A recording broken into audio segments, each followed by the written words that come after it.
The man accused of fatally stabbing Felipe Regis is being held on $750,000 cash bail. He appeared in court to face charges of aggravated murder. PNC also visited the crime scene today, where we spoke with a witness who shares with us how he found Regis lying in a pool of blood. I was sleeping on that time. Yeah. Then all of a sudden, he woke me up. Who woke you up? See Phil, Felipe. Oh, they call him Phil. It was just after midnight Tuesday when Anthony Zhao says he saw Felipe Regis and Fred Isotero John outside in a patio drinking together. It would be the last time Zhao would see Regis alive. Zhao explains that Regis and John were arguing at the time, so he decided to go back to his unit to sleep. Zhao, Regis, and John all stay at a multi-unit compound attached to the home of Carlos Palena, who runs an appliance repair shop on site. Till later on, she was knocking. Then saying Phil's in the ground, full of blood. So around over here, it's full of blood in there. Right here. Laying down that way. Zhao said he called 911, and not long after, police and an ambulance arrived. Where was Fred at this time? Inside. Inside there, that unit. Okay. So when I was checking on him, I was scared too, because he may come out and what if I'm next to you know? Fred John was later taken into custody for questioning, but Zhao and Palena tell PNC that John denied any involvement, telling them and police that he was sleeping the whole time. Palena didn't want to go on camera, but he told us that when he entered John's unit, he saw a trail of blood leading up to John's bed and his toilet. John appeared in court today to face murder charges. People of Guam are charging you with murder as a first-degree felony. There's also another murder charge, also as a first-degree felony. Zhao and Palena tell PNC that John only became disorderly and belligerent recently when he began drinking this year. Palena also says John has threatened Regis in the past, one time even with a machete. But because he thought John was intoxicated, he never imagined John would ever follow through with his threats. He says he's even had John arrested in the past. John had spent 3 days in jail, then walked from Agana lockup to Palena's home in Dedido and begged to be taken back into the compound. Palena says he gave him a second chance, but regrets doing that now. Regis, he says, was a good employee and a good person overall. What was Phil like, as a worker, like a family already. Yeah. Was he like was he a good guy? Oh, yes.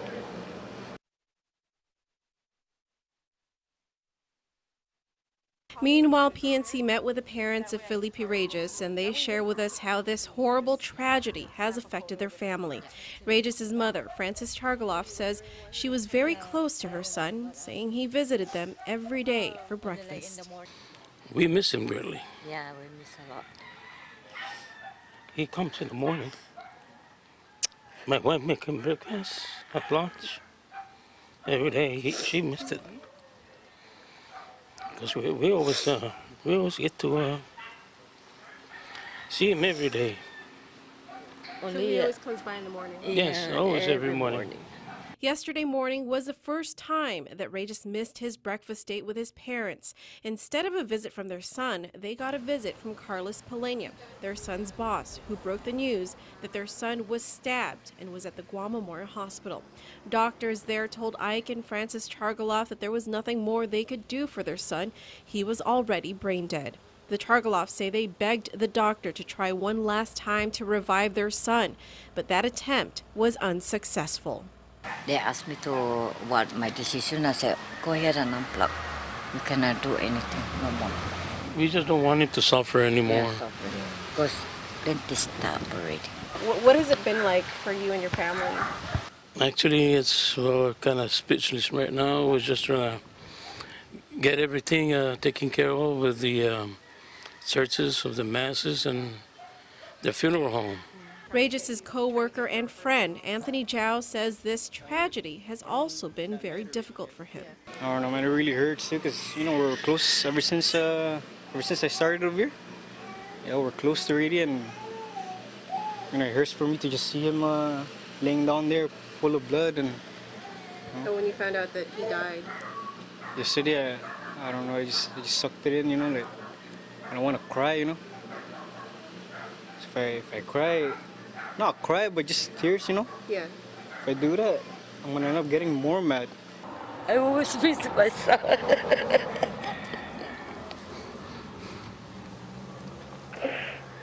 If I'm gonna forget.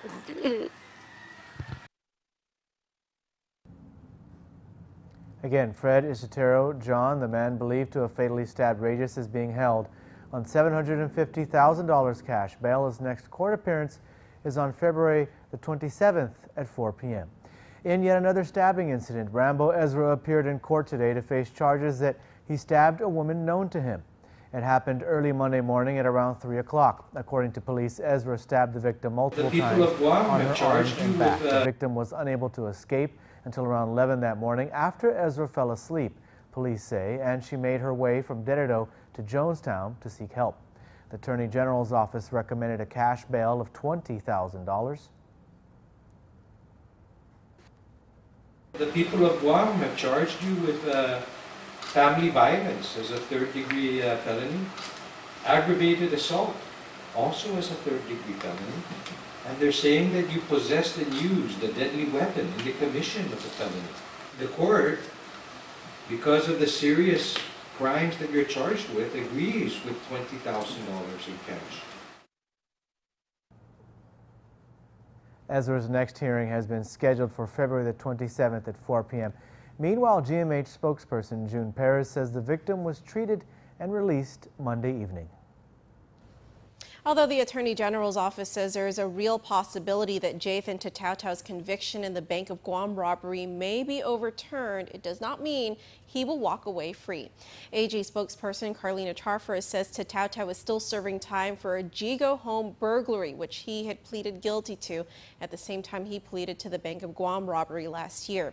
In a statement to PNC, Charfers emphasized that the parties in the case will still have to unanimously agree to dismiss the charges against Tatautau in the bank robbery before that could even happen. This possibility of overturning Tatautau's conviction is the result of a new confession in the bank robbery that came about nearly a year later. While in custody for the December 2014 Days in robbery, Irvin Munoz White voluntarily confessed to committing the Jigo Bank of Guam robbery. White implicated his father, Jackery White, and a third person, Edward Baza, then told police that Jathan Tatautau and 3 others who were tied to the case were never involved. Tatautau is still serving a 10-year sentence for a separate case. It was the burglary of a home in Jigo that was also in early 2014.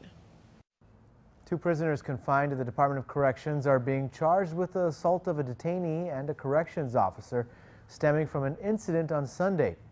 Ninton Hawk and Iparok Shutaro are accused of escaping from their jail cells and beating up a detainee who was being let out to get fresh air. The first to escape was Hawk, who police say was fighting with the victim when a corrections officer ran after him to stop the fight. At that point, police say Shutaro then ran out into the yard and joined the scuffle. The officer was able to pull Hawk away, but Shutaro continued to resist. Other officers then joined in to quell the situation, but police say Shutaro became belligerent and combative and punched an officer in the mouth. One officer suffered a cut to his mouth, while another officer received an injury to his right elbow. When DOC officers did a check of Hawk's cell, they found homemade shanks, which they described as 7 inches long with an ace bandage wrapped around a striped uniform material to use to form a handle for the metal wire. They also found 2 other metal wires in Hawk's cell. Hawk was charged with promoting prison contraband, assault, and disorderly conduct. Shutaro was charged with assault on a peace officer and disorderly conduct. Meanwhile, lawmakers were discussing a bill to provide funding to DOC in order to meet some recent court-ordered improvements to the facility. Bill 22 would authorize the governor to transfer $500,000 from fiscal year 2015 appropriations to comply with U.S. District Court Judge Alex Munson's order in the Department of Corrections consent decree case requiring DOC to establish a health record format and informed consent forms, pharmaceutical operations, and an electronic locking system, among other things. The AG's office has been working with DOC, and Deputy AG Fred Nishihara told lawmakers they are looking to spend $1.6 million on a very basic electronic locking system. The nutshell is we're looking at a very aggressive procurement schedule. Certainly, Mr. Vice Chair, this bill would help us because what I've come to realize, and this is only meeting with Mr. Perez 2 times, is we may need some expertise. We don't have the luxury of going out and doing an RFP to bid this out. We may have to do the best we can to look around at who's available that can meet our needs. So that's why we've asked for the sole source strictly to meet this court order. The senators were discussing the bill in the Committee of the Whole today. Session was recessed, but the bill is still being discussed.